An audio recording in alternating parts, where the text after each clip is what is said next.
और यहाँ hidden magnet का साउथ पोल, तो मैग्नेटिक फील्ड लाइन यहाँ से जाके यहाँ पर एंटर कर जाएंगी। Amplitude steady decreases, deflection to the left and right. B correct option है, या 2 नंबर करेक्ट ऑप्शन है। कॉइल और कोर के बीच में करंट फ्लो नहीं है, परंतु कॉइल का काम क्या होगा? नीचे आने वाली वेलोसिटी कम होगी।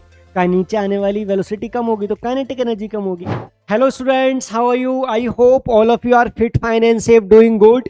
और जैसा कि हमने देखा है कि अभी हमारा IOQM का पेपर था, तो जिस बच्चों ने भी IOQM right, they have written the test.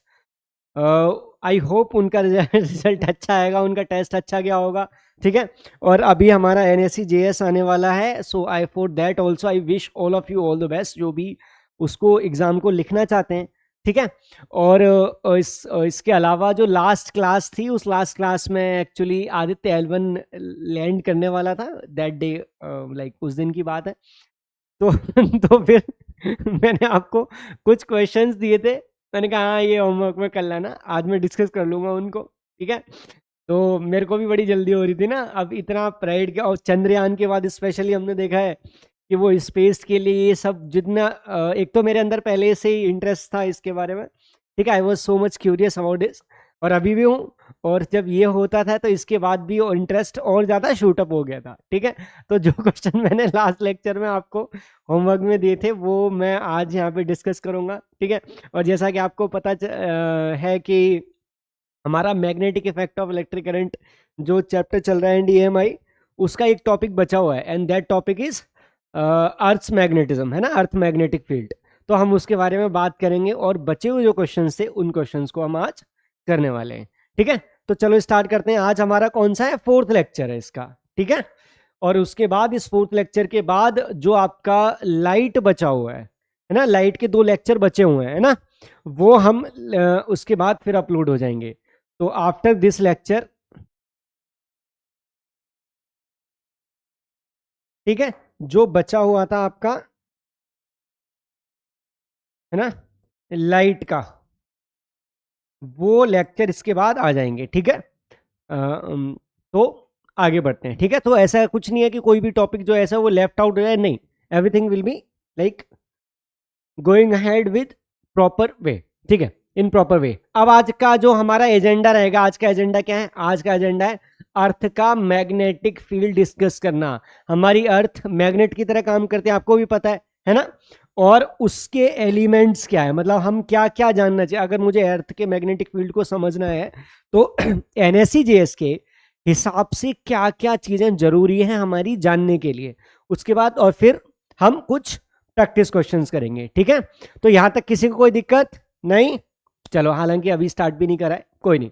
देखो, अब हमने क्या करा था, हमने एक चीज पढ़ी थी जब मैंने आपको मैग्नेटिज्म समझाया, तो स्टार्टिंग में मैंने आपको चीज समझाई थी कि कोई भी अगर मेरे पास चार्ज है, अगर वो रेस्ट पर है तो क्या करेगा? इलेक्ट्रिक फील्ड ओनली, ठीक है, इलेक्ट्रिक फील्ड से एमिट करेगा।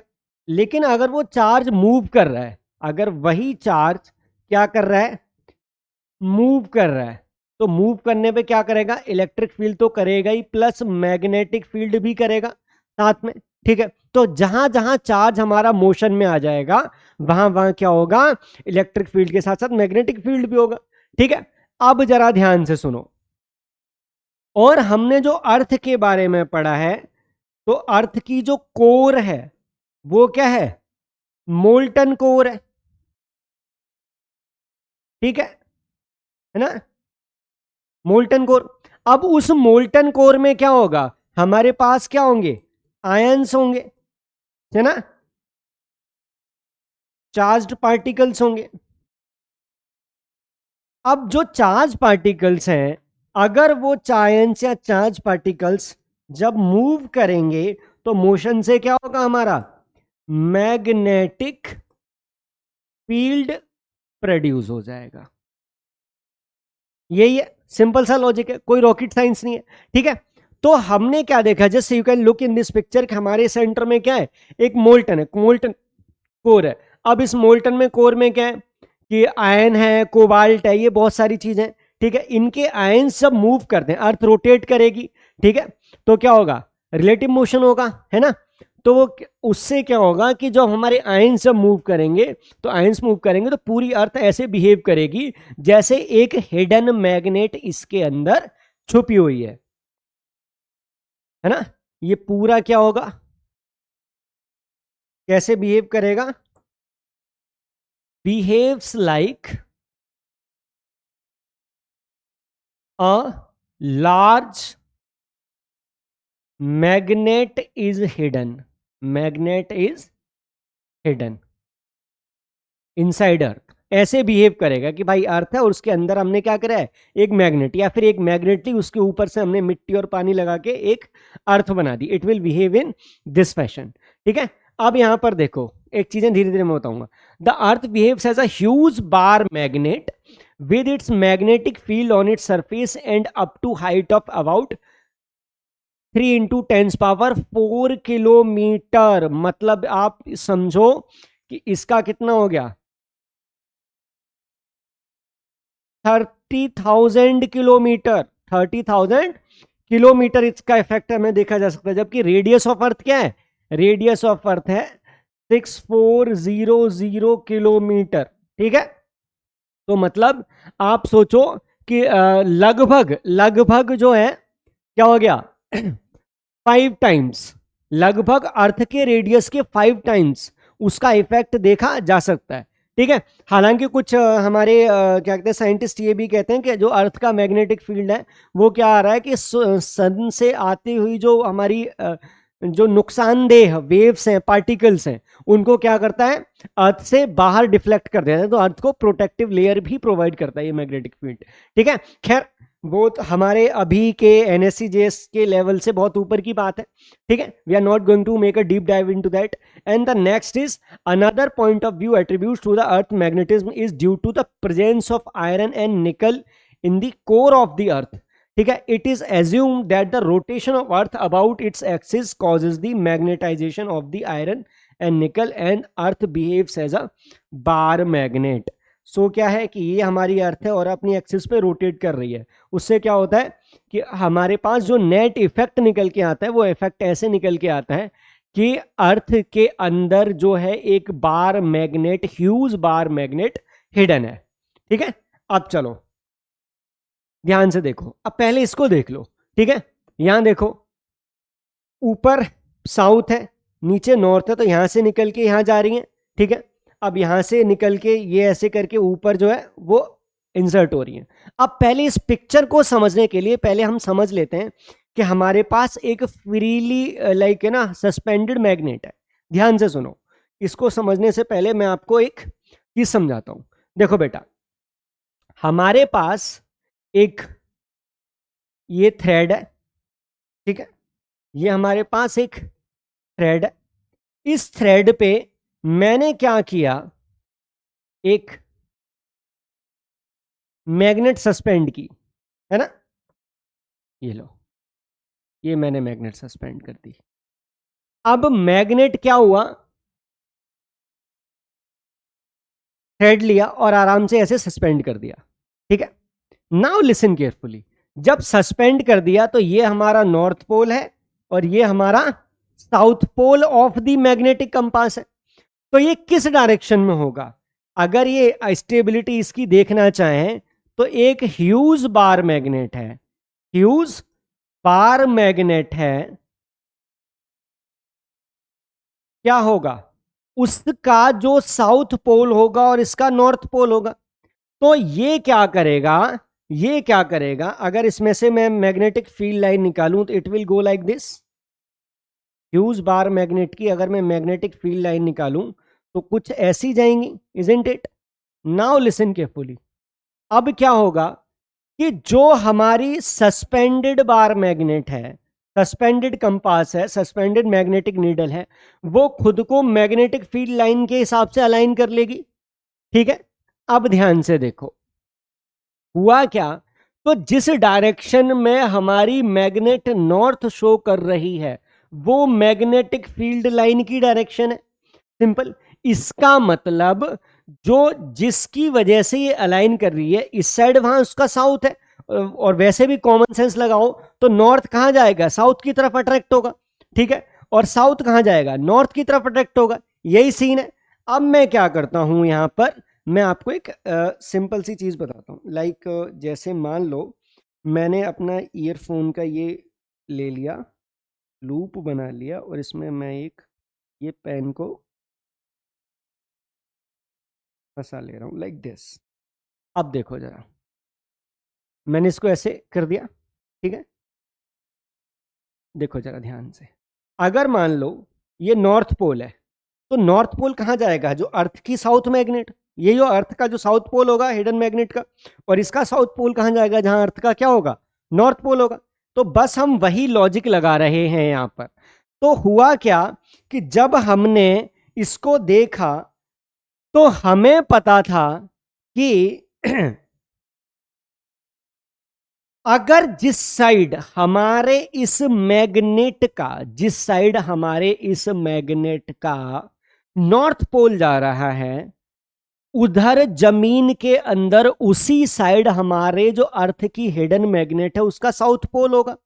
वो अट्रैक्ट नॉर्थ पोल को करेगा, तभी हमारी जो सस्पेंडेड मैग्नेट है वो क्या करेगी, उस डायरेक्शन में चली जाएगी। तो अगर मैं यहां पर अर्थ बनाऊं तो मैं ऐसे अर्थ बना सकता हूं ना, like this is the earth.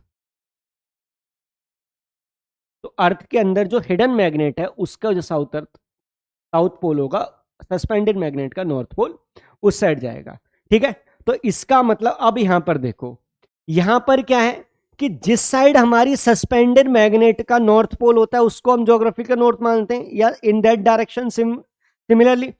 तो अब क्या है यहां पर, जो हमारी हिडन मैग्नेट है, जिस साइड हमारा ये एन जी मतलब जियोग्राफिकल नॉर्थ, कौन सा, ज्योग्राफिकल नॉर्थ, और यहां पर क्या है, जियोग्राफिकल साउथ। तो जिस साइड ज्योग्राफिकल नॉर्थ है, जिस साइड ज्योग्राफिकल नॉर्थ है उस साइड हिडन मैग्नेट का साउथ है, हिडन मैग्नेट का साउथ है, ध्यान रखना हिडन मैग्नेट का साउथ है, ठीक है। और जिस साइड ज्योग्राफिकल साउथ है उस साइड हिडन मैग्नेट का नॉर्थ है। तो जब मैं इसको लटकाऊंगा तो क्या होगा, नॉर्थ वाली साइड इसकी जो मैग्नेटिक जो हमारी सस्पेंडेड मैग्नेट है, अगर मैं एक मैग्नेट को यहां लटका दिया तो जो सस्पेंडेड मैग्नेट है वो इसका नॉर्थ पोल इसके साउथ को अलाइन करके हमें बता देगा कि भाई इस साइड हमारा ज्योग्राफिकल नॉर्थ है। इस तरीके से चीजें हमारी काम कर रही हैं, ठीक है। अब यहां देखो, यहां क्या है, यहां अर्थ का यहां साउथ पोल है और एक तरफ नॉर्थ पोल है। अब देखो जरा, लुक एट दिस, यहां पर ये हमारा ज्योग्राफिकल साउथ है और ये ज्योग्राफिकल नॉर्थ है। तो हिडन मैग्नेट का नॉर्थ ज्योग्राफिकल साउथ की तरफ है और ये इसका हिडन का साउथ ज्योग्राफिकल नॉर्थ की तरफ है। तो अगर मैं लिखना चाहूं तो मैं ऐसा लिख सकता हूं ना, ज्योग्राफिकल नॉर्थ, ज्योग्राफिकल नॉर्थ की मतलब hidden magnet south, hidden magnets south and geographical south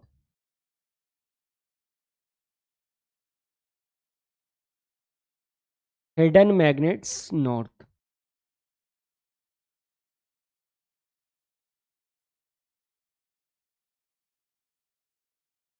ठीक है, दैट्स अ पॉइंट। अब क्या होगा, अगर मैंने करा तो मेरा नॉर्थ पोल इस साउथ की तरफ अटैक्ट होगा, तो मुझे पता लगेगा कि भाई यहां इस साइड में हमारा ज्योग्राफिकल नॉर्थ है, ठीक है, इसमें तो कोई दिक्कत नहीं। चलो आगे बढ़ते हैं।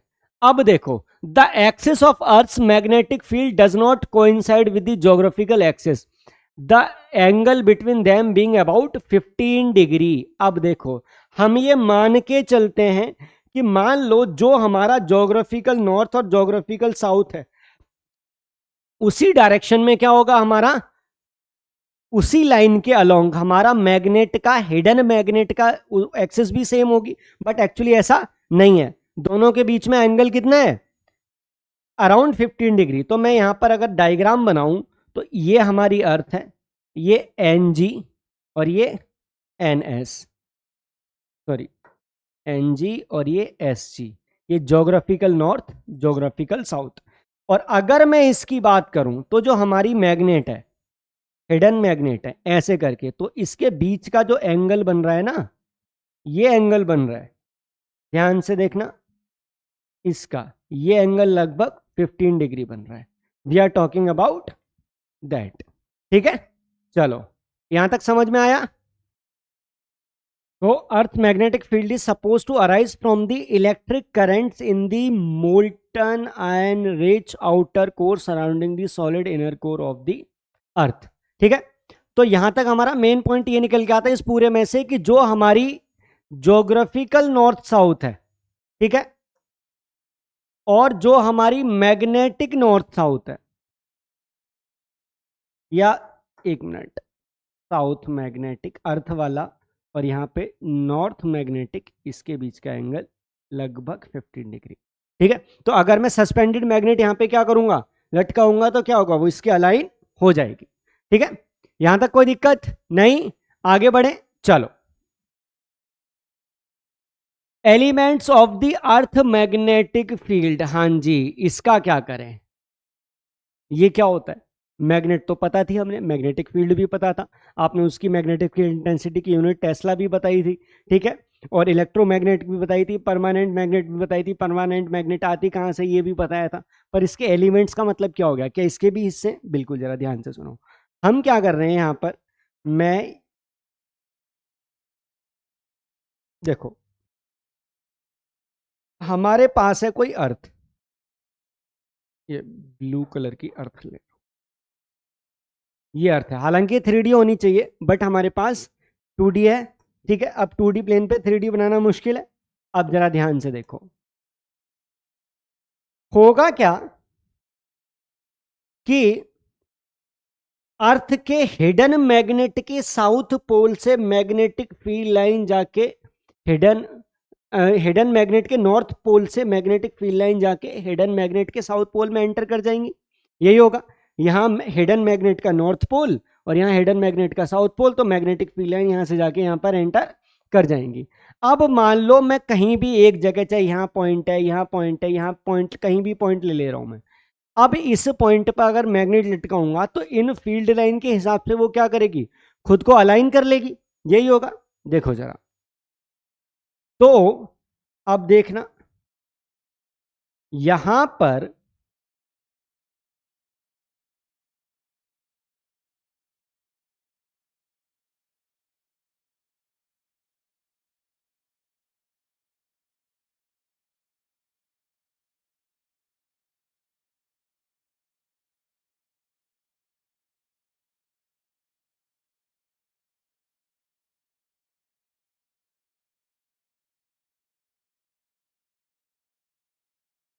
हाँ जी, अब देखो जरा, तो ये है हमारा साउथ मैग्नेटिक और ये नॉर्थ मैग्नेटिक, यहां से हमारी फील्ड लाइन निकली, और ये नॉर्थ ज्योग्राफिकल और ये साउथ ज्योग्राफिक। ध्यान से सुनो, अब यहां से क्या हुआ, यहां से फील्ड लाइन निकली, यहां गई,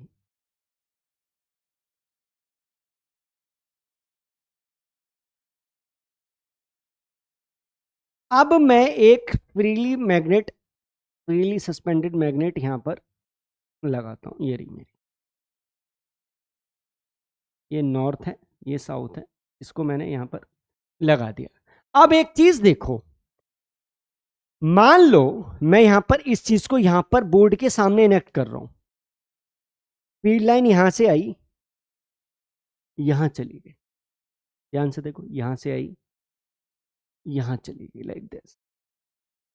अब क्या होगा, जो हमारी मैग्नेट फ्रीली सस्पेंडेड मैग्नेट होगी ना, उसमें दो चीजें होंगी, क्या होंगी, एक तो क्या होगी, वो ऊपर नीचे 100% हॉरिजॉन्टल नहीं होगी, या तो ऐसी होगी या ऐसी होगी, वर्टिकल प्लेन में, और हॉरिजॉन्टल प्लेन में भी वो क्या करेगी, ऐसी होगी, ऐसी होगी।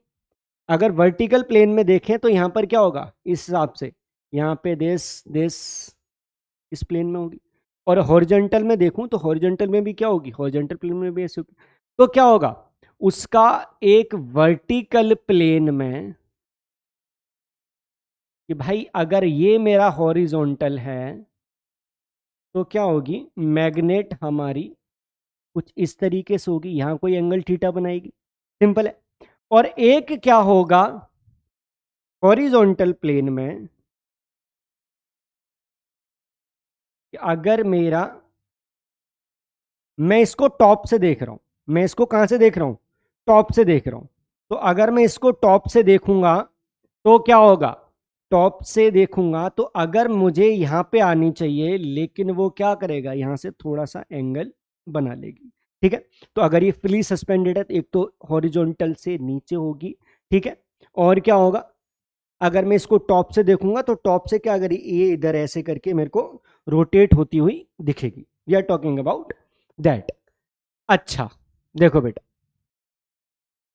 नाउ अब मैं इसको एक चीज दे रहा हूं, यहां पर एक पॉइंट है angle of declination. Angle of declination क्या होता है, ठीक है, डिक्लाइन का मतलब चीजों से परे हट जाना। अब एक चीज देखो यहां पर, एंगल ऑफ डेक्लिनेशन, हाँ जी, एंगल ऑफ डेक्लिनेशन क्या है, कि इसको देखो यहां से, मैं इसको यहां से देख रहा हूं,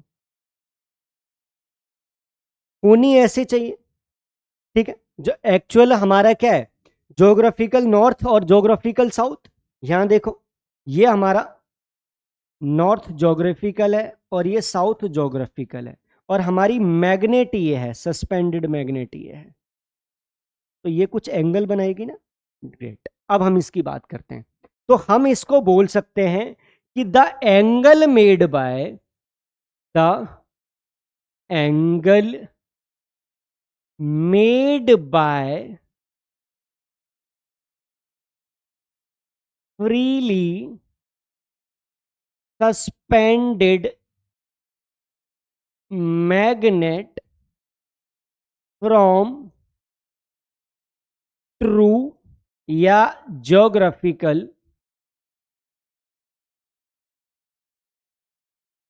नॉर्थ साउथ, सिंपल। अब देखो जरा, तो ज्योग्राफिकल नॉर्थ साउथ हमारा ये है, ज्योग्राफिकल नॉर्थ साउथ ये हमारा, लेकिन मैग्नेट इधर को कर रही है, इसका मतलब ये हमारा क्या है, एंगल ऑफ डेक्लिनेशन है। मतलब ये दिखानी चाहिए इसको, बट उसको नहीं दिखा रही है। जैसा कि मैंने आपको बताया था यहां पर कि जो हमारी हिडन मैग्नेट है वो एक्चुअल नॉर्थ और एक्चुअल साउथ पर अलाइन नहीं करती है। जो हिडन मैग्नेट के पोल्स हैं और बाहर जो अर्थ के ट्रू या ज्योग्राफिकल नॉर्थ और साउथ पोल्स हैं, दोनों के बीच में क्या है, कुछ एंगल है। हम यहां उसी एंगल की बात कर रहे हैं, ठीक है। तो ये ज्योग्राफिकल नॉर्थ साउथ, और जो ज्योग्राफिकल नॉर्थ साउथ होता है उसको हम क्या बोलते हैं, ज्योग्राफिकल मेरिडियन, और जो हमारी सस्पेंडेड मैग्नेट का नॉर्थ साउथ होता है उसको बोलते हैं मैग्नेटिक मेरिडियन। तो ये हमारा ज्योग्राफिकल मेरिडियन है और ये मैग्नेटिक मेरिडियन है, ये ज्योग्राफिकल मेरिडियन है और ये मैग्नेटिक मेरिडियन है।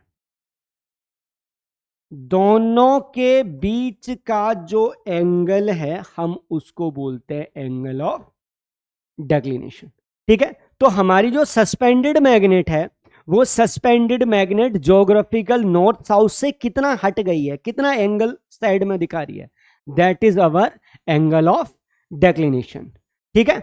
अगर मैं बात करूं यहां पर, इसकी मैं बात करूं तो यहां पर मैं बोलूंगा कि दिल्ली में फॉर एग्जांपल, जो दिल्ली है, दिल्ली में जो एंगल ऑफ डिक्लिनेशन है वो 1 डिग्री 16 मिनट है। कितना है, 1 डिग्री 16 मिनट है, ठीक है। आप फटाफट अपने जिस शहर में भी आप रहते हो वहां शहर का पता करना कि वहां पर एंगल ऑफ डेक्लिनेशन क्या है, अपने आप पता लग जाएगा, ठीक है। अपने अपने शहर का पता कर सकते हो। हालांकि आप चाहो तो अगर आपके कंपास है, कंपास में भी दिख जाएगा, बट अगर आप गूगल पे सर्च करो विल गेट दी आंसर, ठीक है। तो फटाफट मुझे क्या करना है, अपने अपने शहर का बता दो ताकि मेरे को भी अपडेट हो जाए। मैं दिल्ली से हूं तो मेरे को दिल्ली का अपडेटेड है, ठीक है। तो आप अपने शहर का भी बता सकते हो कि हमारे यहाँ पर क्या है कि मैग्नेटिक जो सस्पेंडेड मैग्नेट का नॉर्थ है और जो हमारा ट्रू ज्योग्राफिकल नॉर्थ है, उन दोनों के बीच में कितना एंगल है, मतलब ट्रू ज्योग्राफिकल नॉर्थ की बजाय हमारा मैग्नेट किधर नॉर्थ दिखा रहा है। तो this angle is very important. जब हम फील्ड एस्ट्रोनॉमी करते हैं या हम फील्ड में जाके कोई चीज़ हम ट्रेस कर रहे हैं, इंजीनियरिंग का काम है, या जो आजकल तो भाई जीपीएस बहुत सारी चीज़ें आ गई हैं। पहले क्या होता था, पहले हम कंपास के बेसिस पे ही ट्रेस करते थे लोकेशंस, ठीक है। और आज भी देखा है जो मिलिट्री होते हैं, आर्म्ड पर्सनल होते हैं, वो कंपास के हिसाब से ही, ग्रिड रेफरेंस के हिसाब से, इन बहुत सारी चीज़ों के हिसाब से खुद को क्या करते हैं, एक जगह से दूसरी जगह तक ले जाते हैं, ठीक है। तो इसमें कोई डाउट नहीं, आगे बढ़े, चलो, ठीक है।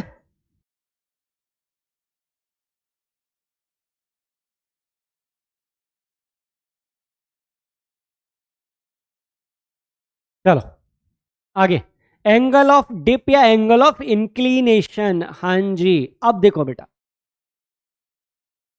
एक्चुअली हम मान के चल रहे हैं कि हमारी फ्रीली सस्पेंडेड जो कंपास नीडल है वो ऐसे हॉरिजॉन्टल है, मान लो कि भाई हॉरिजॉन्टल है, या हमारी फील्ड लाइन ऐसे जा रही है, तो जो हम कंपास नीडल फ्रीली सस्पेंड करेंगे वो भी ऐसी अलाइंड होगी। लेकिन देखा क्या गया कि वो ऐसी अलाइंड नहीं हुई, हर एक पॉइंट पर हल्की सी नीचे बेंड करके, लाइक ऐसी होनी चाहिए थी, ऐसी है, इतने कुछ डिग्री से नीचे आ गई, कुछ डिग्री से नीचे आ गई, हर एक प्लेस पे अलग अलग है, ठीक है। मैं आपको एक चीज बताता हूं, देखो, अगर मान लो यहां पर एक अर्थ है, या इसको ऐसे करो, मैं इसको अर्थ को जो ऐसी बननी चाहिए ना अर्थ, वो मैं अर्थ को ऐसे बना रहा हूं, ठीक है। चलो मान लो ये हमारी अर्थ है, ये ज्योग्राफिकल नॉर्थ है, ये ज्योग्राफिकल साउथ है, ठीक है। हुआ क्या कि हमारी जो मैग्नेट है लाइक दिस,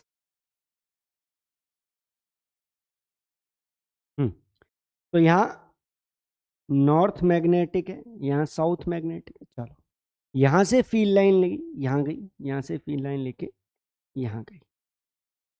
देखो अब एक चीज देखो, किसी पॉइंट पे मैं खड़ा हूं, ठीक है, मान लो यहां खड़ा हूं या कहीं भी किसी पॉइंट पे खड़ा हूं, तो उस पॉइंट पर अलग अलग हॉरिजॉन्टल होगा ना। देखो जरा, इस पॉइंट पर अगर मैं खड़ा हूं तो यहां पर हॉरिजॉन्टल ये होगा, इस पॉइंट पर खड़ा हूं तो यहां पर हॉरिजॉन्टल ये होगा, इस पॉइंट पर अगर खड़ा हूं तो यहां पे हॉरिजॉन्टल ये होगा, एंड सो अलग अलग पॉइंट पर हॉरिजॉन्टल अलग अलग होगा, कॉमन सेंस है। तो यहां पर क्या होगा, जो अब हमारी मैग्नेटिक फील्ड लाइन देखी जाए तो ऐसे ऐसे जा रही है, तो हमारे कंपास की निडल भी क्या करेगी, ऐसे ही मूव करेगी। तो यहां पर वो 0 डिग्री है, दोनों के बीच में एंगल देखो 0 डिग्री है, यहां 0 डिग्री नहीं है, थोड़ा सा नॉन जीरो है। यहां पर क्या है, हॉरिजॉन्टल ऐसा है पर फील्ड लाइन ऐसे जा रही है, तो दोनों के बीच में एंगल कितना है, 90 डिग्री है। यही सीन है।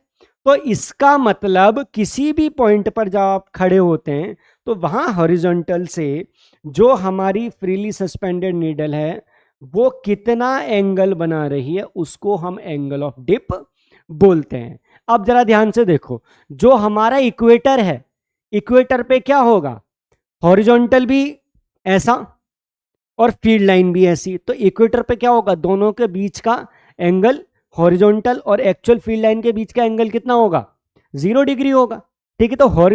तो इक्वेटर पे एंगल ऑफ डिप क्या हो गया, 0।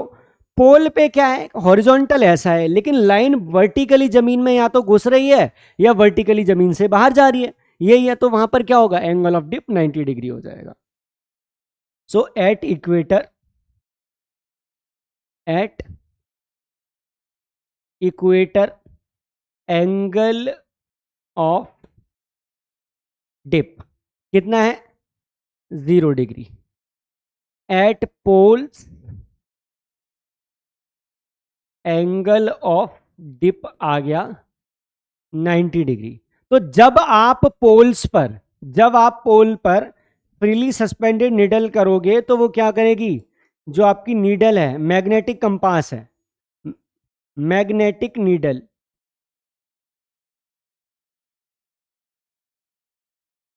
या जो मैग्नेटिक कंपास है वो क्या करेगी, एकदम वर्टिकल हो जाएगी, क्योंकि हॉरिजॉन्टल यहाँ है। हॉरिजॉन्टल कहाँ है, हॉरिजॉन्टल एक इंसान कोई खड़ा है, वो हॉरिजॉन्टल तो यहाँ है, बट फील्ड लाइन या तो अंदर जा रही है या फील्ड लाइन जमीन से बाहर आ रही है, तो दिस दोनों के बीच का एंगल क्या होगा, 90 डिग्री होगा। ठीक है। हाँ, अब आप एक काम कर सकते हो, अब अपने अपने शहर का, है ना, अपने अपने सिटी का एंगल ऑफ डेक्लिनेशन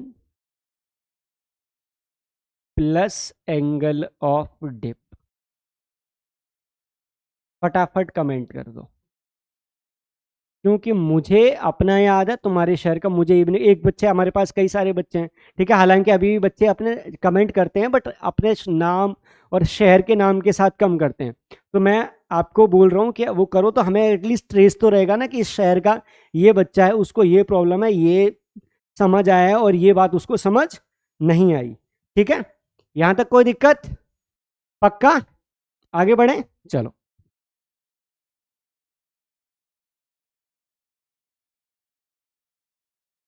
देखो जरा इसे, अब एक क्वेश्चन कहता है the step down transformer converts supply line voltage of 2200 volts into 220 volts. The primary coil has 5,000 turns. The efficiency and power transmitted by the transformer are 90% and 8 kilowatts respectively. ठीक है, मतलब इफिशियंसी 90% है और power transmission क्या है, 8 kilowatt. Calculate the number of turns in the secondary coil. अब देखो पूछा क्या गया, पूछा तो ये गया, तो जो पूछा गया है हम क्वेश्चन में से क्या करेंगे, जो पूछा गया उससे रिलेवेंट डाटा ही देखेंगे। जरा ध्यान से देखो, हमने क्या देखा हुआ है, हमने देखा था कि दिस दिस ठीक है, EMF in secondary upon EMF in primary equals to number of turns in secondary upon number of turns in primary, यही देखा था हमने ट्रांसफॉर्मर के केस में। ठीक है, अब जरा ध्यान से देखो, अब हम क्या करेंगे, अब ये जो, अगर मैं यहां पर एक छोटा सा ट्रांसफॉर्मर, ये लो, ये मैंने बना लिया, ठीक है, ये बना लिया, मैं फटाफट यहां पर देखता हूं, ये रफ डायग्राम बनाया मैंने, ठीक है, ये कितना है, 2200 वोल्ट, ठीक है, और इसमें क्या है 5000 टर्न, इसलिए कितना है 220 वोल्ट और कितना है एन एस, मतलब हमें नहीं पता कि सेकेंडरी कॉइल में कितने नंबर ऑफ टर्न्स हैं। मैं ये फॉर्मूला लगा दूंगा, जब मैं ये फॉर्मूला लगाऊंगा तो क्या आंसर आएगा, आपका आ जाएगा ES सेकेंडरी, या आप इसको ऐसे भी लिख सकते हो, आपकी मर्जी है, वन एंड दी सेम, इसको अपसाइड डाउन करके वैसे भी लिख लो। चलो, ES कितना है सेकेंडरी में 220, प्राइमरी क्या है 2200, number of turn in secondary मेरे को पता नहीं है, number of turns in primary क्या है 5000। ठीक है, अगर मैं यहां से देखूं तो कुछ कत्लेआम हो रहा है, बिल्कुल हो रहा है, तो क्या बचा 1/10 बचा। ठीक है, तो 1/10 equals to N S upon 5000, N S क्या हो गया 5000/10 मतलब 500 टर्न्स। हाँ जी, जो पूछा है उसका आंसर ये है, हालांकि देखा जाए तो ये क्या है, आपको ओनली मिसगाइड करने के लिए है, इसका इसमें कोई भी यूज नहीं है। ठीक है, चलो आगे बढ़ो बच्चे। The primary winding of a transformer has 500 turns, whereas the secondary has 5000 turns. The primary is connected to AC supply of 20 volt 50 hertz. What will be the output of the secondary coil? Again, आपको यहाँ क्या करना है, आप primary और secondary देख लो।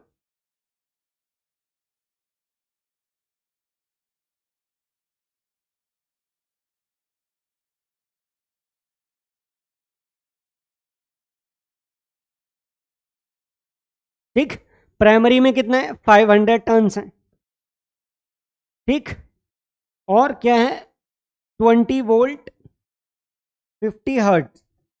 Secondary में 500 and secondary में 5000 टर्न्स हैं। चलो 5000 टर्न्स हैं, ठीक है। आउटपुट हमें पता नहीं है, मतलब ईएस पता नहीं है, ठीक है। फ्रीक्वेंसी भी पता करनी है तो हमें फ्रीक्वेंसी भी नहीं पता।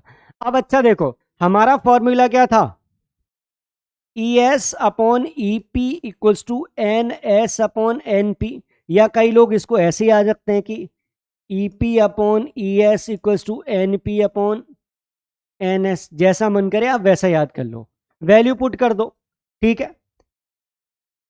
प्राइमरी का क्या है, 500 अपॉन 20, इसका क्या है 5000 अपॉन ई एस, हमको ई एस पता ही नहीं है, तो हम क्या करेंगे, ये गया 10 टाइम्स, तो ई एस की वैल्यू क्या हो गई, ई एस की वैल्यू हो गई आपकी 10 अपॉन, एक मिनट मैं कहीं एरर तो नहीं कर रहा, अच्छा हाँ ठीक है, तभी कहूं मैं ये आ कैसे रहा है, लुक इनटू दिस। तो ई एस क्या है हमारा, ई एस हमको पता नहीं है, ईपी क्या है, ईपी 20 वोल्ट है, ये क्या है एनएस क्या है, एनएस है 5000, एनपी क्या है दिस 500, तो ये गया आपका 10 टाइम्स, तो ईएस क्या हो गया, ईएस हो गया आपका 20 × 10 200 वोल्ट, ठीक है। यहां तक कोई दिक्कत नहीं, आगे बढ़े, चलो अगला, the principle of the transformer is, मैंने आपको जब ट्रांसफॉर्मर बताया था तो समझाया था कि हमारा ट्रांसफॉर्मर किस प्रिंसिपल पर काम करता है। So this is electromagnetic induction, none of the self induction या म्यूचुअल इंडक्शन। जरा ध्यान से देखना, यहां पर क्या होता है, इसमें मैग्नेटिक फ्लक्स चेंज होने की वजह से इसका मैग्नेटिक फ्लक्स चेंज होता है, और क्या होता है यहां पर ईएमएफ इंड्यूस हो जाता है। अच्छा एक चीज और, यहां पर क्या होगा, फ्रीक्वेंसी सेम रहेगी, अच्छा हुआ याद आ गया, पीछे गया तो याद आ गया, फ्रीक्वेंसी सेम रहेगी। तो एसी में, जब एसी हमारा एसी में काम करता है ट्रांसफार्मर, तो प्राइमरी कॉइल जिस फ्रीक्वेंसी पे काम करती है, सेकेंडरी कॉइल भी उसी फ्रीक्वेंसी पे काम करते हैं, जो इनपुट फ्रीक्वेंसी होगी वही आउटपुट फ्रीक्वेंसी होगी, तो इसका आंसर भी 15 हर्ट्ज, ठीक है। तो this works on the concept of mutual induction, ठीक है। मतलब जो प्राइमरी कॉइल है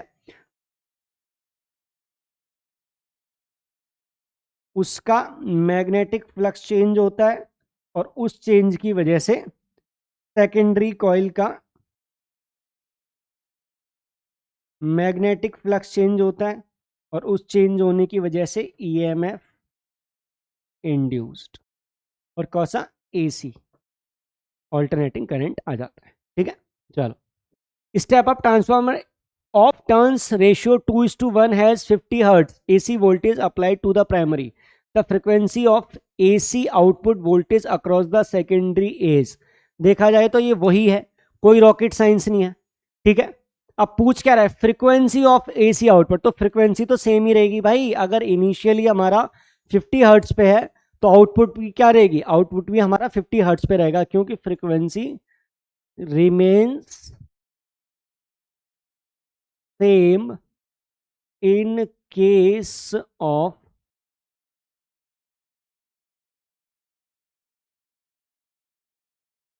ट्रांसफॉर्मर, ठीक है। चलो आगे बढ़े, अगला, a transformer use to light a 120 watt 24 volt lamp for from 240 volt AC means the current in the main cable is 0.6 ampere, the efficiency of the transformer is, ठीक है। चलो इसको कहते हैं, हालांकि ट्राई कर सकते हो, इफिशियंसी को मैं रिमाइंड करवा देता हूं, efficiency is power output upon power input into 100, ठीक है। और पावर क्या होती है, VI, ठीक है। आराम से दिमाग लगा लो, कोई दिक्कत हो तो मेरे को बताना। कर लिया, देखो फटाफट। अब क्या है, a transformer use to light a 120 watt 24 volt lamp देखो। अब मान लो मैं फटाफट यहाँ पे एक ट्रांसफार्मर ड्रॉ कर ले रहा हूं, एक रफ, बहुत ही रफ डायग्राम। अब क्या कर रहा है, ये ट्रांसफार्म यूज कर रहा है किसको लाइट करने के लिए, 120 वॉट 24 वोल्ट। इसका मतलब वो यहां पर है 124 वॉट, सॉरी 120 वॉट 24 वोल्ट ये है, और बल्ब इस साइड है। अब कह रहा है कि फ्रॉम 240 वोल्ट, तो इस साइड क्या है 240 वोल्ट, ठीक है। अब हमें निकालनी है पावर। अब हमें पता है कि पावर का फॉर्मूला क्या है, पावर का फॉर्मूला है V इंटू आई, ठीक है। पावर ऑफ इनपुट निकाल लो, क्या है V क्या है 240, A क्या है 0.6, क्या है 144 वॉट, और आउटपुट कितना दे रहा है 120। सो इफिशियंसी हो गई P output upon P input. P output क्या है 120, P इनपुट क्या है 144 इंटू 100, तो 12 10 12, सो 10 इंटू 12 इंटू 100 क्या आ गया आपका 83.3, दैट्स द आंसर, ठीक है। चलो, a magnet in north south is suspended from a spring, and when it oscillates the magnet moves in and out of the coil C. The coil is connected to a galvanometer G, then the magnet oscillates, G shows no deflection. अब देखो ये हमारा ये stable है, ठीक है। ये हमारा क्या है, ये वाला पार्ट हमारा स्टेबल है। अगर ये हमारा स्टेबल, तो ये क्या कर रही है मैग्नेट, ये ऑसिलेट कर रही है। जब ये ऑसिलेट करेगी तो क्या होगा, इस कॉइल से रिलेटेड मैग्नेटिक फ्लक्स चेंज होगा। तो जब ये मान लो कि नॉर्थ वाला हिस्सा नीचे आना चाह रहा है, जब नॉर्थ वाला हिस्सा नीचे आना चाह रहा है तो क्या होगा, उसको अपोज करने के लिए ये क्या करेगी, नॉर्थ वाला हिस्सा ऊपर जनरेट करंट कुछ इस तरीके से और ईएमएफ कुछ इस तरीके से प्रोड्यूस होगा कि नॉर्थ वाले हिस्से को जो पास आना चाह रहा है उसको दूर फेंकना चाहेगी। क्योंकि जिसकी वजह से हमने क्या देखा है कि जिसकी वजह से ये चेंज होता है मैग्नेटिक फ्लक्स, ठीक है, और जो इंड्यूस्ड ईएमएफ है कुछ इस तरीके से होता है कि उस रीजन को ही अपोज करना चाहता है, ठीक है। तो ये चाहेगी कि ये साउथ पोल ना आए, ठीक है। तो ऊपर क्या करेगी, साउथ पोल जनरेट कर लेगी, है ना, मैग्नेटिक साउथ पोल जनरेट करेगी इस तरीके से ईएमएफ इंड्यूस करके।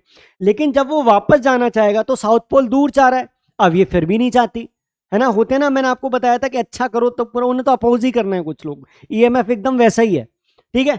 तो जब क्या होगा, अब साउथ पोल जनरेट करेगा तो एक डायरेक्शन में डिफ्लेक्शन आ गया।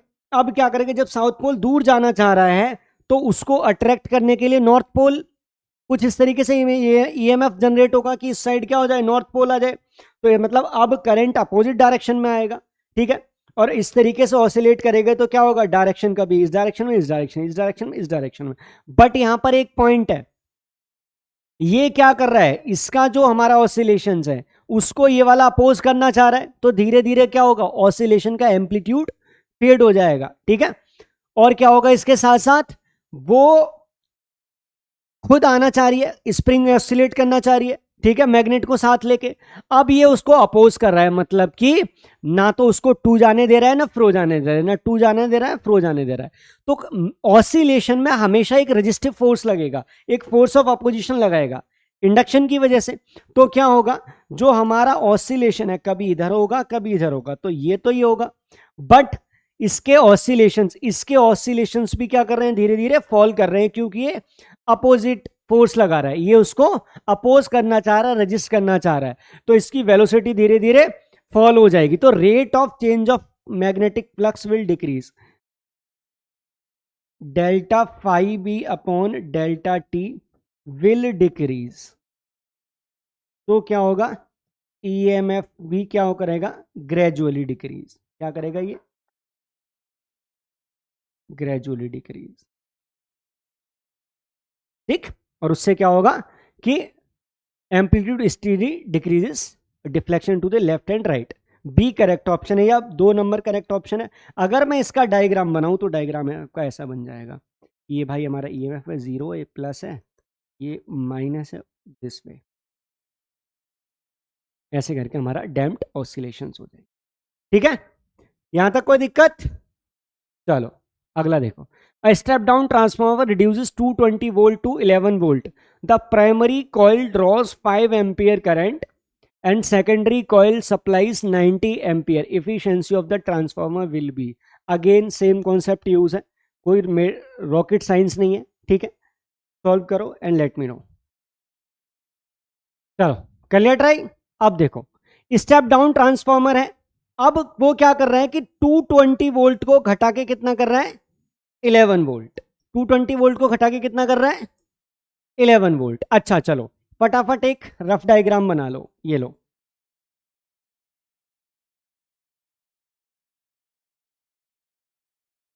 अब देखो जरा, यहां पर इनिशियल जो है प्राइमरी क्या है 220 वोल्ट और यहां क्या है 11 वोल्ट। ठीक है, the primary call draws a current of 5 ampere. चलो सर 5 एम्पियर कर दो, है ना। Secondary call supplies 90 ampere, 90 ampere कर दो। अब हमें बताना है कि भाई इफिशियंसी क्या है, तो हमें पता है कि efficiency equals to power output upon power input या power of secondary upon power of primary into 100। ठीक है, यहां पे भी आप इनटू 100 कर दो, मैं फटाफट कर ये लो। Efficiency equal to power output upon power input into 100 या power of secondary upon power of primary into 100 आप कर सकते हो। यहां पर देखना जरा, पावर ऑफ प्राइमरी क्या आ रहा है या पावर ऑफ इनपुट क्या आ रहा है 220 इंटू 5, और पावर ऑफ आउटपुट क्या आ रहा है या पावर ऑफ सेकेंडरी क्या आ रहा है 90 इंटू 11, यही आ रहा है। तो बस कुछ करना ही नहीं है।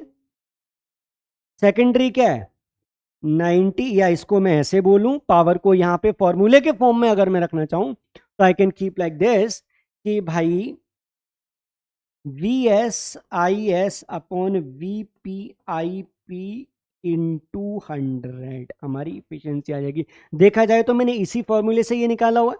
देखो बेटा, तो VS कितना है जी 90 इंटू 11, और ये I क्या है 220 इंटू 5। जरा देखना कुछ हुआ क्या हो रहा है यहाँ पे। ठीक, तो ये गया आपका 18 टाइम्स। ठीक है, ये हो गया आपका 20, तो 18 अपॉन 20, 2 निम्मा 18, ये 90% आंसर आ गया। टेंशन लेने की जरूरत ही नहीं है, कोई भी प्रॉब्लम नहीं। ठीक है, चलो आगे बढ़ो। Essential requirement for the operation of step down transformer is, ये IJSO स्टेज 2013, स्टेज 1 2013 इसका क्वेश्चन है। एसेंशियल रिक्वायरमेंट क्या है, लैमिनेटेड आयरन कोर। ठीक है, और क्या है अगला, electrical connection between primary and secondary coil, magnetic interaction between primary and secondary coil, non magnetic core. अच्छा, इसको जरा एक बार ध्यान से दे, ये बहुत अच्छा क्वेश्चन है। ठीक है, मेन चीज क्या है हमारी, अगर मैं यहां पर फटाफट ड्रॉ करूं तो I can draw like that, ये हमारी कोर है। नाउ वी हैव दिस, मैंने क्या किया यहां पर एक प्राइमरी कॉइल ली,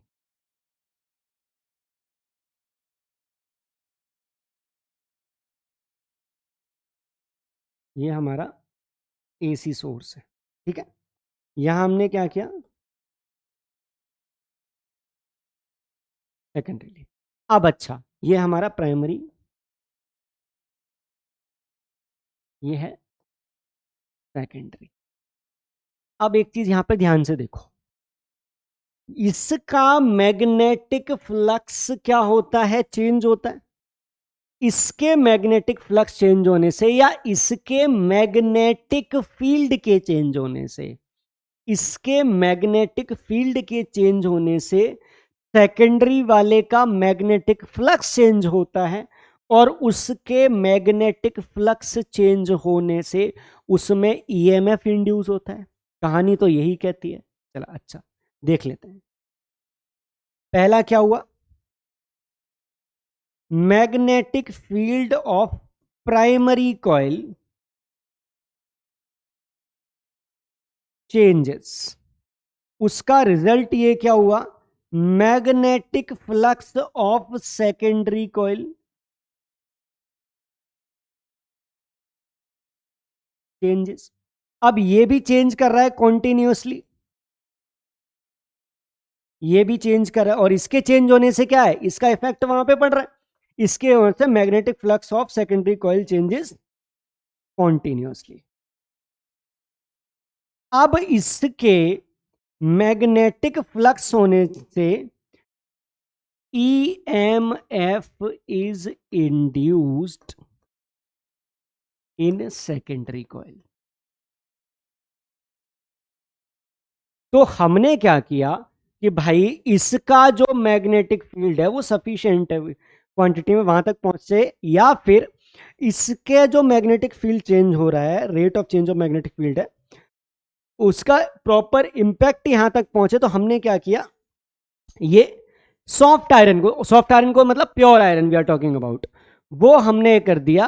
और क्या हुआ, लेमिनेटेड। लेमिनेटेड का मतलब समझो, लेमिनेटेड का मतलब ये नहीं है कि भाई क्या कहते हैं, ये हम इसको नॉर्मल हमने लिया, रेक्टेंगुलर आयरन लिया और उस पर डायरेक्ट वायर, नहीं। इसका मतलब है कि कॉइल के बीच में और सॉफ्ट आयरन के बीच में करंट का फ्लो नहीं है।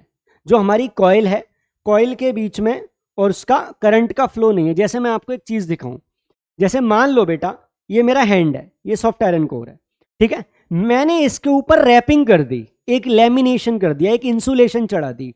अब उसके बाद मैं क्या कर रहा हूं, यहां पर इस पर मैं ये मैंने क्या किया, इस पे कॉइल लपेट दी, यही कर रहा हूं मैं। जब मैं ये कर रहा हूं तो क्या हो रहा है कि अब क्योंकि कॉइल और ये हमारी जो कोर है, ठीक है, कॉइल और कोर के बीच में करंट फ्लो नहीं है, परंतु कॉइल का काम क्या होगा कि मैग्नेटिक फील्ड को इन्हांस कर देना, बढ़ा देना, ठीक है, इतना होगा। तो जब उससे क्या होगा, उसका इंपैक्ट वहां तक पहुंचेगा। तो दोनों के बीच में मैग्नेटिक इंटरेक्शन जरूरी है, इसके लिए हमने सॉफ्ट आयरन कोर की सहायता ली। हमने सॉफ्ट आयरन कोर की सहायता क्यों ली, ताकि प्राइमरी और सेकेंडरी कॉइल के बीच में बेटर मैग्नेटिक इंटरेक्शन हो सके, ठीक है। और यहां पर ये जो हमारी कोर है, ना तो प्राइमरी कॉइल से टच करके करंट का कोई लेना देना है, ना यहां इससे टच करके करंट का कोई लेना देना है। Try to understand this. यहां से वहां सिर्फ हमारा इफेक्ट जा ही इसलिए रहा है क्योंकि प्राइमरी कॉइल और सेकेंडरी कॉइल के बीच में क्या है, मैग्नेटिक इंटरेक्शन है। That is the main point. तो क्या है, लेमिनेट आयरन कोर, हाँ भाई जरूरी है, बट वो लेमिनेशन ध्यान से, ठीक है। Electrical connection between primary and secondary coil है, मैग्नेटिक इंटरेक्शन बिटवीन, ठीक है। तो तो क्या है आंसर, ये एंड ये। यहां पर क्या है कि core must not touch the either coil, ठीक है। ये अलग काम कर रहा है, ये अलग काम कर रहा है, यहां तक कोई दिक्कत, पक्का। आगे बढ़े, चलो नेक्स्ट क्वेश्चन कंसीडर करते हैं। The figure shows a bar magnet and a metallic coil, consider 4 situations moving the magnet away from the coil, ठीक है। कॉइल रेस्ट पे, मैग्नेट को हम मूव करवा रहे हैं, moving the coil toward the magnet, rotating the coil about it's vertical diameter, ठीक है। ये यहां पे हमने स्टेबल कर दी, और इसका जो वर्टिकल डायमीटर है इसके अक्रॉस ऐसे घुमा दिया, जैसे हम एक चूड़ी लेते हैं, इसको ऐसे ऐसे लेते हैं और ऐसे फिर ऐसे घुमा देते हैं, तो ऐसे ऐसे घूमने लग जाएगा ना, exactly. And rotating the coil about its axis, मतलब यहां पर ये एक्सिस है, एक चूड़ी ली हमने ऐसे, और उसकी जो एक्सिस है उस एक्सिस के अराउंड घुमाएगा, तो वो क्या होगा, सरकमफेरेंस ऐसे ऐसे घूमने लग जाएगा इन चारों से।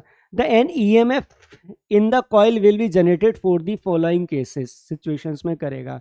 यहाँ पर जो हमें पॉइंट ध्यान रखना है वो पॉइंट यहाँ रखना है, जहाँ जहाँ जब जब मैग्नेटिक फ्लक्स चेंज होगा EMF इंड्यूस होगा। तो यहाँ का कोर पॉइंट क्या है, कोर कॉन्सेप्ट क्या है इसका, कि whenever there exists the change in magnetic flux,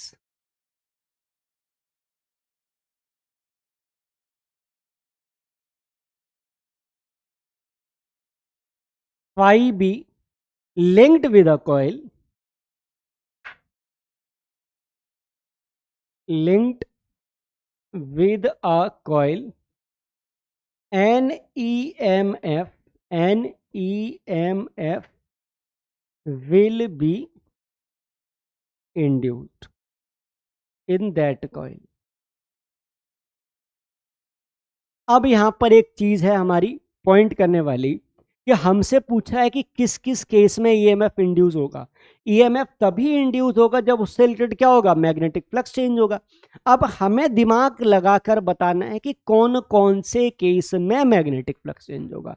ठीक है, मैग्नेटिक फ्लक्स का फॉर्मूला क्या है हमने देखा है, ये वो formula phi equals to B.A या BA cos थीटा। ठीक है, आप मैग्नेटिक फील्ड चेंज करना, एरिया चेंज करना, ठीक है, या दोनों के बीच का एंगल चेंज करना, आप आराम से देख लो क्या आंसर है and then let me know, फिर आगे बढ़ते हैं। हाँ जी, अब देखो जरा इसमें, अब हमारा मेन पॉइंट क्या है कि भाई मैग्नेटिक फ्लक्स चेंज होना चाहिए, जहाँ जहाँ मैग्नेटिक फ्लक्स चेंज होगा EMF इंड्यूस होगा, वही लॉजिक लगाना है, टेंशन लेने की जरूरत नहीं है। आई होप कि सबने दिमाग लगा लिया है तभी, ठीक है, हालांकि मेरे को कैसे ही पता लगेगा, ठीक है, तुम्हें पता ही है कि सर एक सेकंड में वापस आ जाएंगे। देखो अब क्या है, अब moving the magnet away from the coil, हाँ जी, अगर मैग्नेट को बाहर मूव करेंगे, away from the coil move करेंगे, तो क्या होगा, मैग्नेटिक फील्ड चेंज होगा, और मैग्नेटिक फील्ड चेंज होने से की वजह से क्या होगा, मैग्नेटिक फ्लक्स चेंज होगा। इसका मतलब मेरा पहला वाला ठीक है। Second, moving the coil toward the magnet, हाँ जी बिल्कुल, अगर ये मैं रेस्ट पे रख रहा हूं, इसको मूव कर रहा हूं, तो मैग्नेटिक फील्ड चेंज होगा, उससे क्या होगा, मैग्नेटिक फ्लक्स चेंज होगा, और उससे EMF इंड्यूस हो जाएगा। ठीक है, अब सेकंड हो गया। Third, rotating the coil about this, हाँ जी, अब मैंने यहां रखा और इस जो हमारा सर्कुलर लूप है इसमें एक वर्टिकल, और मैंने ऐसे करके घुमा दिया तो ये घूमेगा। ठीक है, अब क्या होगा, जब ये ऐसे घूम रहा है ना, ऐसे, तो दोनों के बीच में एंगल चेंज होगा, angle between B and A changes, तो क्या होगा, एंगल चेंज होगा तो हमारा मैग्नेटिक फ्लक्स चेंज होगा। Rotating the coil about its axis, हाँ जी, अब मैंने क्या कर दिया, इस पॉइंट का देखो कि भाई ये मैग्नेट है, ये कॉइल है, और मैंने यहां करके ऐसे इसको रोटेट कर रहा हूं, तो भाई इसको रोटेट कर रहा हूं, अगर मैं ऐसे रोटेट कर रहा हूं तो सरकमफेरेंस ऐसे रोटेट हो रहा है, तो ना तो मैग्नेटिक फील्ड चेंज हो रहा है, ना एरिया चेंज हो रहा है, और दोनों के बीच का एंगल भी चेंज नहीं हो रहा है। इसका मतलब इस केस में हमारा EMF इंड्यूस नहीं होगा। ठीक है, यहां तक कोई दिक्कत, पक्का। चलो, तो first second third, first and third, first second fourth, first second third, हाँ ये लो, ये ऑप्शन करेक्ट। अच्छा, in the figure shown in the current carrying loop is fix whereas the current carrying straight conductor is free to move, then the straight wire will ignore gravity. अच्छा, अब यहां पर क्या करेंगे हम, यहां देखो बेटा, चलो दिमाग लगा ही लो, इतने क्वेश्चन में है तो भाई थोड़ा सा दिमाग तुम भी लगा लो।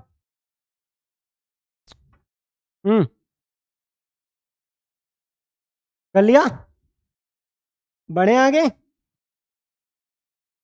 अच्छा, जिसको ये पिक्चर क्लियर नहीं है मैं उसके लिए ड्रॉ कर देता हूँ, ये लो। अभी कहो कि सर ने डायग्राम तो खराब बनाया, कैसे करते हैं, दुख हो गया। ये लो, ठीक है, तो यहाँ करंट ऊपर जा रहा है, ये करंट क्लॉकवाइज। अब हाँ, आप बता सकते हो, वो जो डायग्राम जिसमें कंफ्यूजन थी मैंने इसको ऐसे बना दिया है, now you can tell me. ठीक है, चलो लगा लिया दिमाग। अब जरा ध्यान से सुनो, अगर मैं इस पॉइंट की बात करूं, अब ये क्या है, ये तो फिक्स है, ये वाला क्या है, ये फिक्स है, लूप फिक्स है हमारा, तो क्या होगा, अब wire is free to move. अब देखो जरा, इस पॉइंट की बात करो, इस पॉइंट की बात करो, हालांकि ये जो वायर के परपेंडिकुलर, तो इसका तो कोई इफेक्ट नहीं पड़ेगा, इसका कुछ कुछ कंपोनेंट पड़ेगा। अब देखो, अगर मैं इसकी बात करूं तो यहां करंट ऊपर जा रहा है, तो इसकी वजह से मैग्नेटिक फील्ड लाइन अंदर होगी और यहां बाहर होगी, यहां अंदर होगी और क्या होगी, यहां बाहर होगी।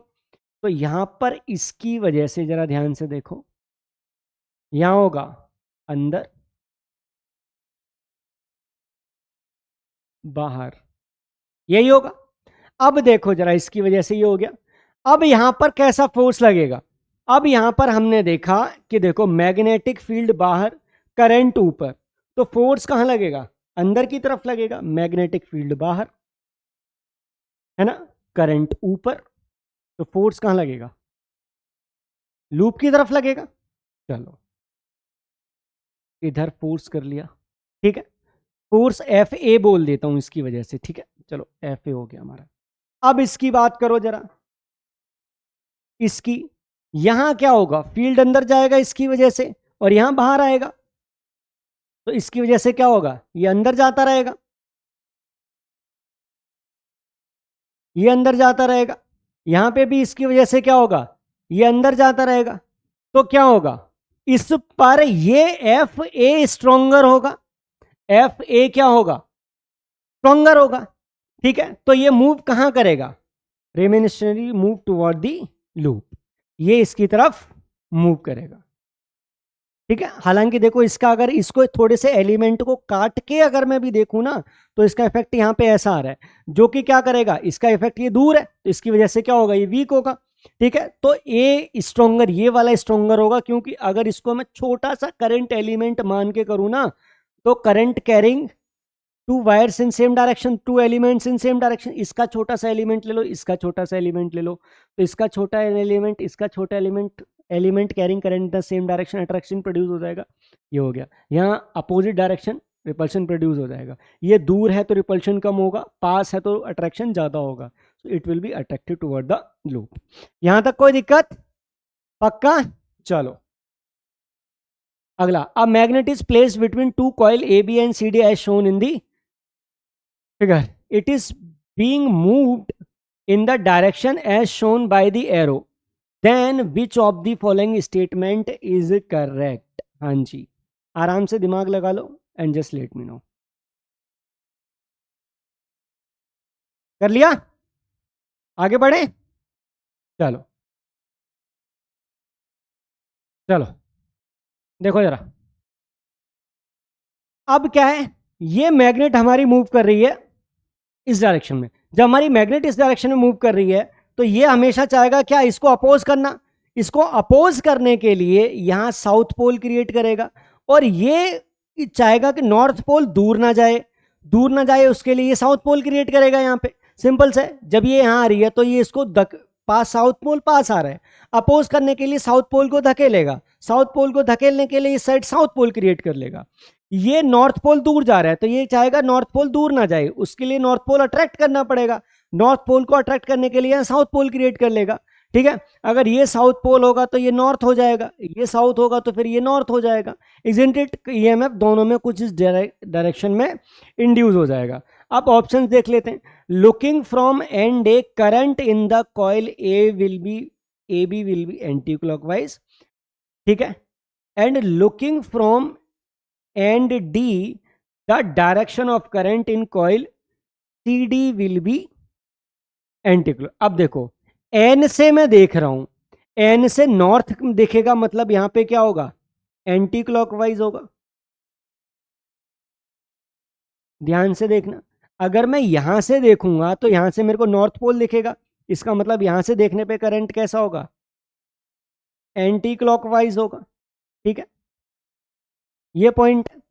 अच्छा चलो, तो ए से देखने पर ए बी में एंटी क्लॉकवाइज होगा, ठीक है, और डी से देखने पर सी डी में क्या होगा, एंटी क्लॉकवाइज होगा, मतलब ये ऑप्शन ए ठीक है, ठीक है। And looking from A the current will be clock, ये ऑप्शन गलत है, looking from end A current will be clockwise, ये भी गलत है। Looking from anti current anti clockwise, looking from the direction of current, नहीं ये भी सारे गलत हैं, ये ऑप्शन ठीक है। ठीक है, चलो।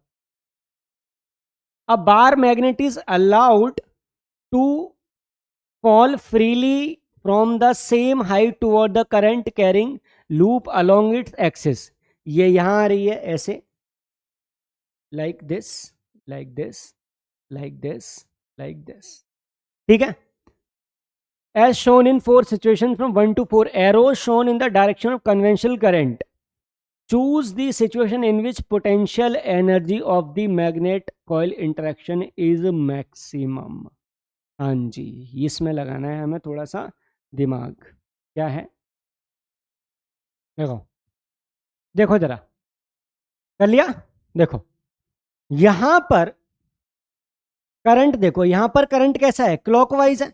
इंड्यूस करंट मतलब कन्वेंशनल करंट क्लॉकवाइज है। क्लॉकवाइज का मतलब है यहां पे साउथ पोल क्रिएट होगा, साउथ और नीचे नॉर्थ पोल क्रिएट होगा। जब ऊपर साउथ पोल क्रिएट होगा तो साउथ साउथ को रिपेल करेगा, ऊपर रखना चाहेगा, रिपेल करेगा मतलब धक्का देगा ऊपर की तरफ, नीचे आने वाली वेलोसिटी कम होगी।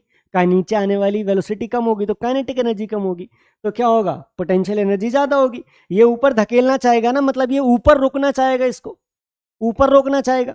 जब इसको ऊपर रोकना चाहेगा तो इसकी पोटेंशियल एनर्जी क्या होगी, मैक्सिमम होगी। अब इसमें देख लो, यहां भी क्लॉकवाइज है, क्लॉकवाइज करंट है तो यहां साउथ होगा या नॉर्थ होगा, साउथ नॉर्थ को अट्रैक्ट करेगा, तो अट्रैक्ट करेगा जल्दी नीचे आएगा, जल्दी फास्टर नीचे आएगा। फास्टर का मतलब स्पीड ज्यादा, वेलोसिटी ज्यादा, काइनेटिक एनर्जी ज्यादा, पोटेंशियल एनर्जी कम। ये हम क्रॉस कर देते हैं भाई, ये तो नहीं होगा। ठीक है, इसमें देखो थर्ड केस में ये एंटी क्लॉकवाइज है, मतलब ऊपर नॉर्थ पोल नीचे साउथ पोल, ये अट्रैक्ट करेगा, जल्दी नीचे आने की कोशिश करेगा, वेलोसिटी ज्यादा होगी, काइनेटिक एनर्जी ज्यादा होगी, पोटेंशियल एनर्जी कम होगी। ये भी नहीं हो सकता। ठीक है, अगला देखो ये एंटी क्लॉकवाइज है। एंटी क्लॉकवाइज का मतलब ऊपर नॉर्थ पोल नीचे साउथ पोल, नॉर्थ नॉर्थ को अपोज करेगा, रिपेल करेगा, ये चाहेगा कि वो ऊपर ही रहे, ऊपर ही रहेगा मतलब पोटेंशियल एनर्जी ज्यादा रखने की कोशिश होगी।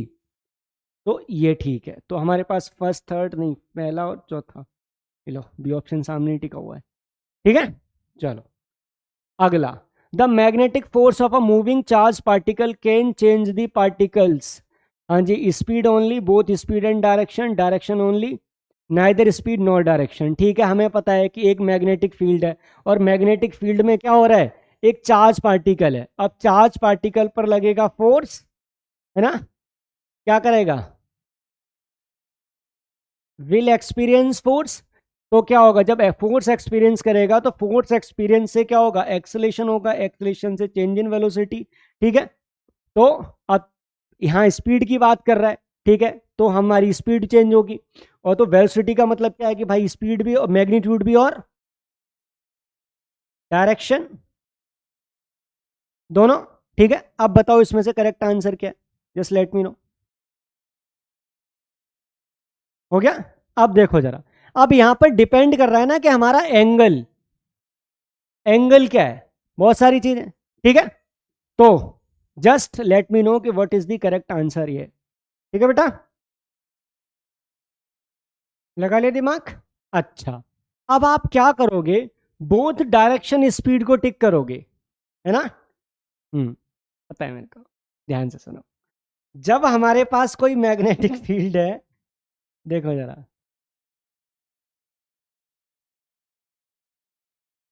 और यहां पर एक मैं चार्ज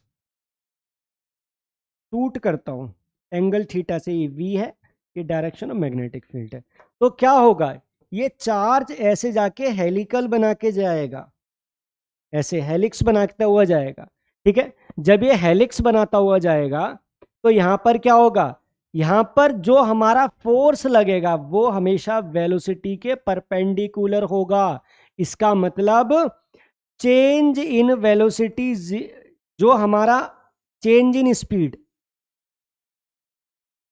उसमें क्या होगा, ओनली जब हमारा क्या होगा, सर्कुलर मोशन, इस तरह सोचो कि भाई यहां ये जाना चाह रही है और ये यहां लग रहा है, तो क्या होगा, ओनली डायरेक्शन विल चेंज,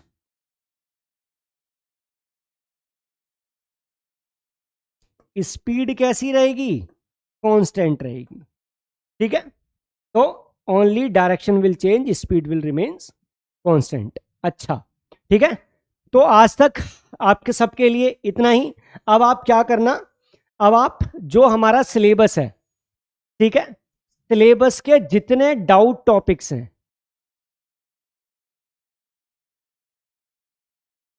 ठीक है सर, ये टॉपिक में, ये टॉपिक में, ये टॉपिक में जितने भी डाउट टॉपिक्स हैं मुझे कमेंट्स में बता दो, तो मैं उनके सॉल्यूशन या फिर जो अगर कोई ऐसा टॉपिक है जो आपको और अच्छे से समझना है, जस्ट लेट मी नो, मैं आई विल एक्सप्लेन देम। ठीक है, तो this is all for today, thank you so much, bye bye, take care, have a nice time ahead, wish you all the best for the upcoming exams, and exam पास आ रहे तो please आप अपना time waste मत करिएगा। ठीक है, मिलते हैं नेक्स्ट लेक्चर में।